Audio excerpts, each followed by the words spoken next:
I like to think of myself as a really clear communicator. My husband would disagree. I hope this story will give you some insight as to why.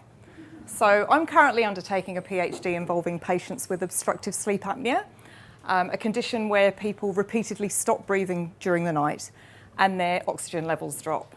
And this is diagnosed by hooking them up to lots of equipment and monitoring them while they sleep and then analysing the resulting data. So as part of my research, I wanted to compare a small wrist-worn device that detects movement with two types of sleep monitor, all on the same night, to determine how effective the wrist-worn device was at detecting sleep disruption. And I needed to find somebody to undertake this comparison study on, and I needed to do it quickly. So I set about trying to find a volunteer. You would think the offer of a free diagnostic test would appeal. But alas, my friends and colleagues were reluctant to help. My deadline was fast approaching.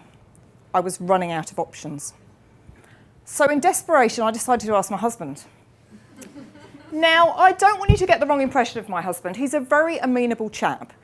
But the message I'd been clearly communicating to him over the previous 6 months was that the typical patient with obstructive sleep apnea is male, middle-aged, overweight and unfit.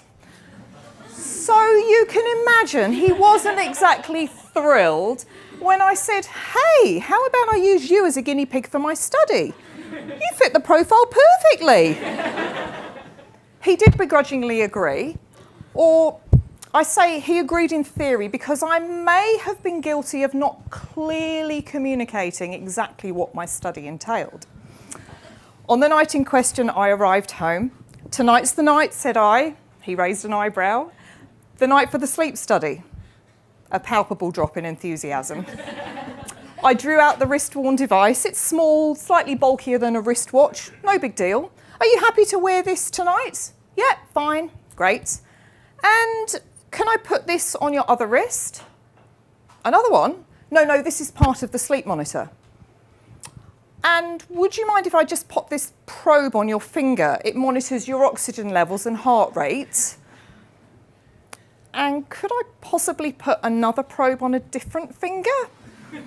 I could sense slight exasperation. Now, I just need to put this strap around your chest with the effort sensor box attached to it. And could I possibly put another strap on as well? Just a bit lower down. They're going to measure your breathing rate and degree of movement during the night. Is that it?